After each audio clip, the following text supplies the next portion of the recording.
Okay, water first, then oil. Damn! Well, I did what the average idiot usually does. When you're overwhelmed with too many cars, too many projects, you go buy another one. So I bought this one 6 months ago, and it's been sitting there waiting for me to come because I had no place to put it. So I went and got it today. 84 Trans Am. Yeah, it's not a 60s or 70s classic, but I kind of like them. So, like I said, I bought it. Okay, well, let's see. We'll take a look at this thing. It doesn't have the spoiler in the back. I don't know why. It was a lot of fun to get on there with two flat tires. A little mangled up in the front, but I do have the other one. I have all the parts. The guy told me the engine is locked up, probably from getting water in it. And I have the engine out of the other one.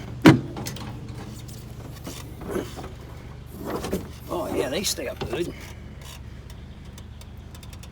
Yeah, the air cleaner pretty much is showing the evidence of getting water down in it.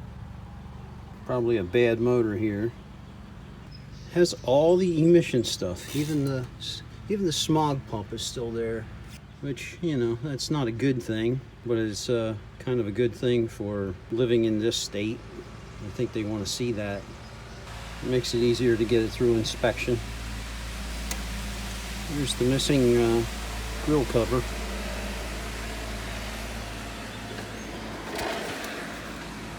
I'm sure the T-tops leak.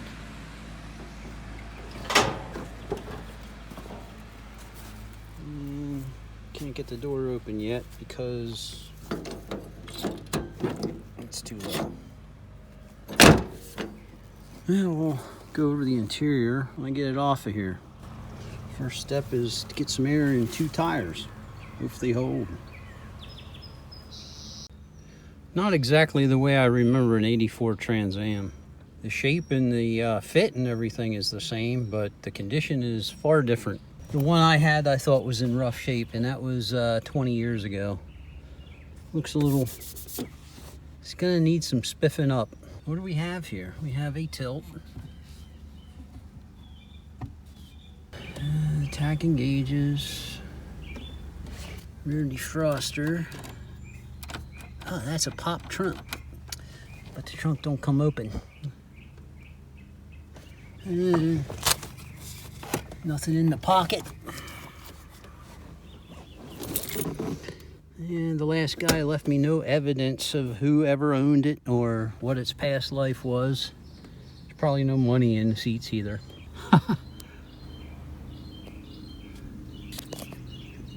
Trying to figure out how to get that hatch open. Seats are very faded, but they're not ripped, amazingly. I like these style of seats. This is a white car with two-tone blue interior. And what I'd really like to have is a red car with two-tone tan. That's what I think I'd like to have. It's what I had before. It just didn't have all the ground effects, which I like.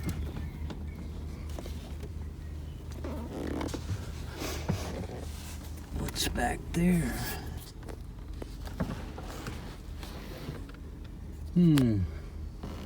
Oh yeah.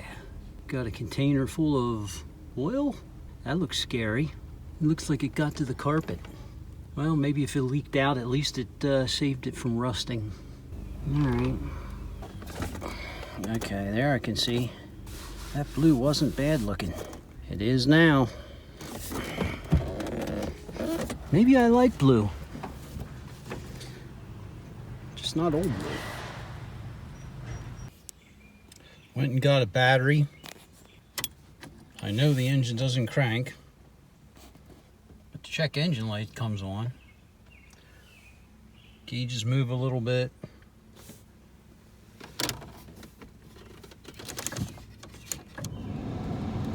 Blower works.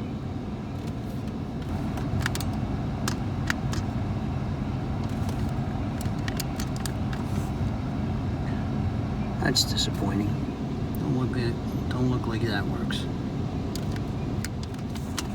Nobody home. Oh well.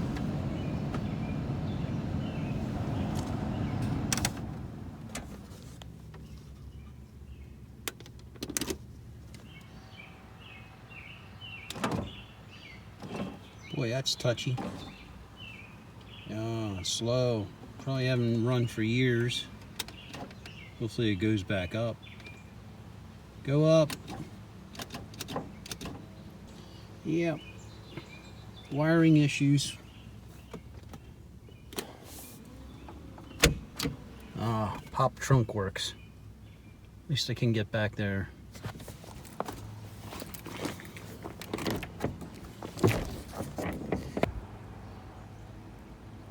Wow. None of these support rods, shocks, whatever you call them, work at all.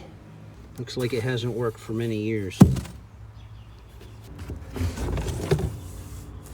Still has the original jack. I think that's supposed to be with the spare tire though. Storage compartment hinge is broke. Looks like this thing sat in the sun for years. Spare tire is missing.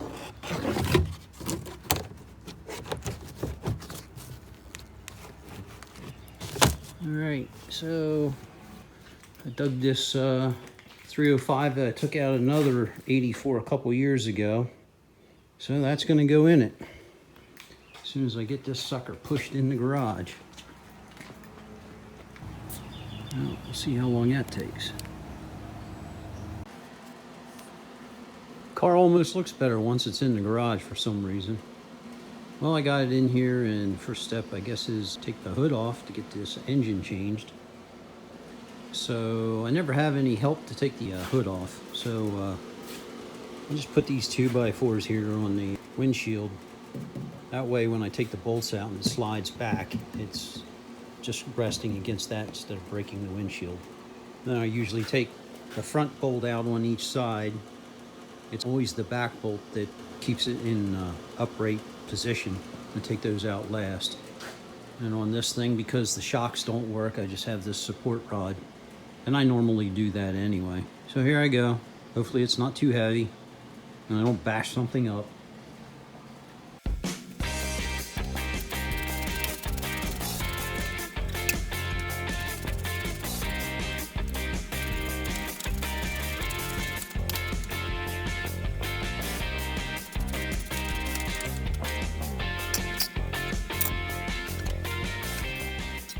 It wasn't too bad.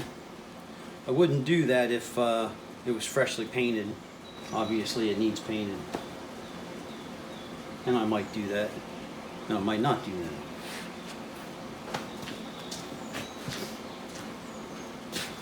Now where to start with this mess?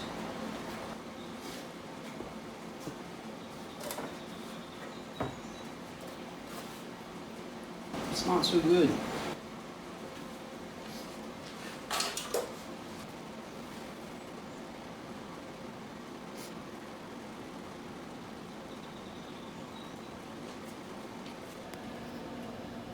Now I'm up on jack stands. Taking a look underneath here. Doesn't look too bad. This rad support's a bit scaly, but it's not rusted through. And there's so much grease on the frame, I think it's going to be alright. So I was told this thing got water down in the engine, and that's why it's froze up. So I'm anxious to see if we got oil or water. Any bets?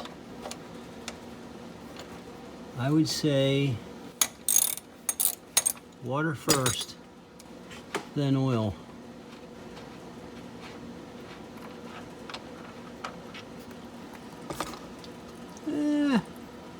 Kind of looks like oil.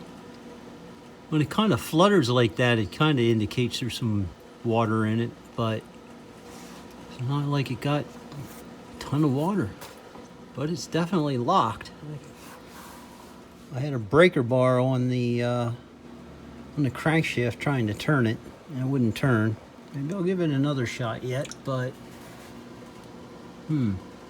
yeah, I heard some more possible water. I've had a lot of blocks where they come out gallons of water and then the oil comes out because it's on the top. But that's the junk that I bring home. Most everything is disconnected up here on the top. I still have two of the transmission bolts, the two upper ones, to disconnect. I couldn't get those from the bottom.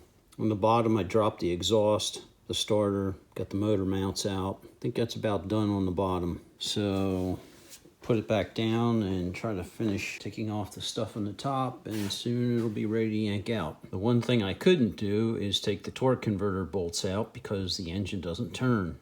I could get two of them, but the third one, it won't come out. I can't get to it. So I got to pull the converter out with it, which is going to make a mess probably. But I guess that's what you get with a locked up engine. So this is the point where I find out if I got everything disconnected or not. Got jacked up a little bit, still stuck on the transmission, and that stupid torque converter has to come out of there. And I'm not off the motor mounts yet. And maybe we'll break something. We'll see in a minute. Yeah, still not above the motor mount.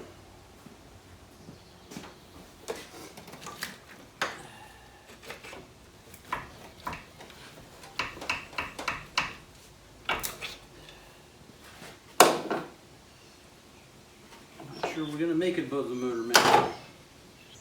Yeah, there it goes. Maybe.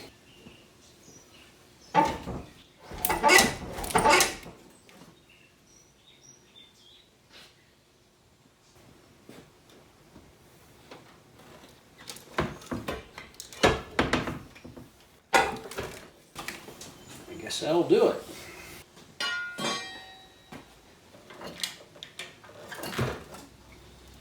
Yeah.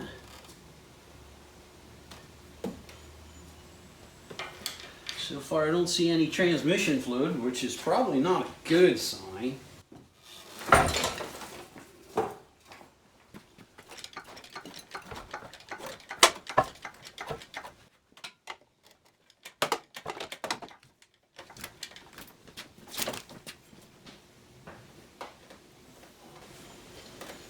There's some kind of a sensor still hooked up. Yeah, that was genius. Got the wiring harness underneath the hook to lift the engine.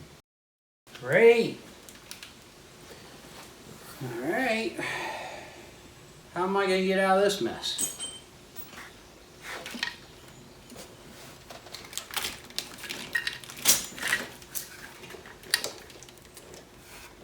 What a genius move that was. I don't want to sit down again, but I just might have to. Crap.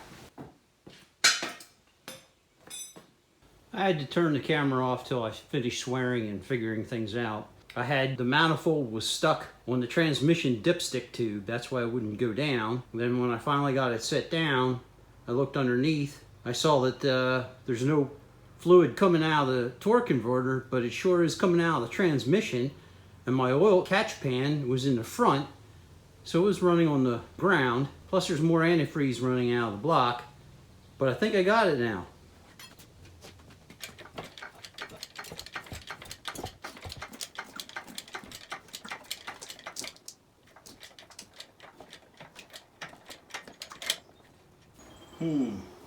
Well, it's always something. Now my jack came apart. How am I going to fix that? I'm always fixing my tools to be able to use my tools. Seems to never end. Well, down again. Damn!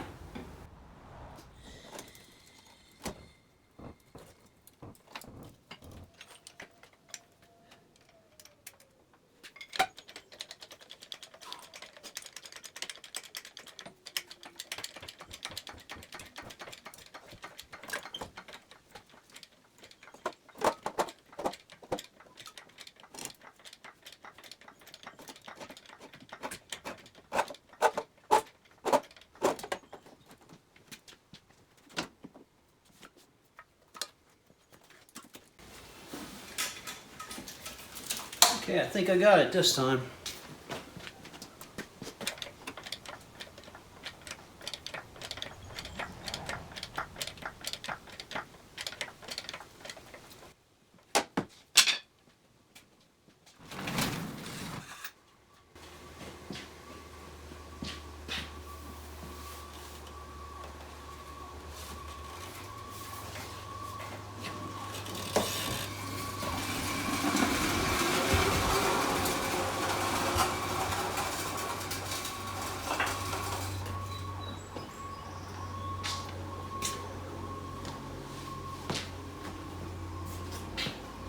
Alright. Now I'll figure out what I gotta replace on this thing.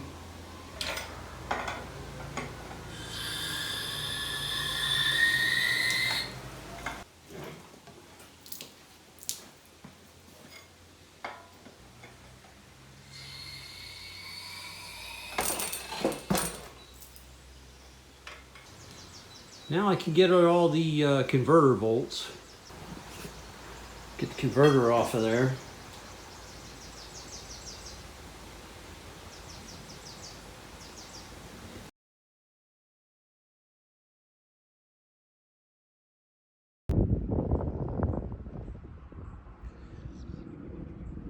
The Trans Am's been sitting for about 6 months, and I decided it's too many projects.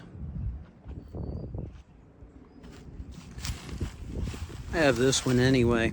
I'm just gonna do this one. So I decided I'm just gonna sell the white one. So I put it up for sale, and a fella just came and gave me what I asked for. So I'm gonna continue putting some of the parts back on here, and I'm gonna deliver it to him about 120 miles away. So this isn't really a failed project, it's just going to somebody else. Just shouldn't have bought it in the first place. Got plenty to do. Oh well. Next.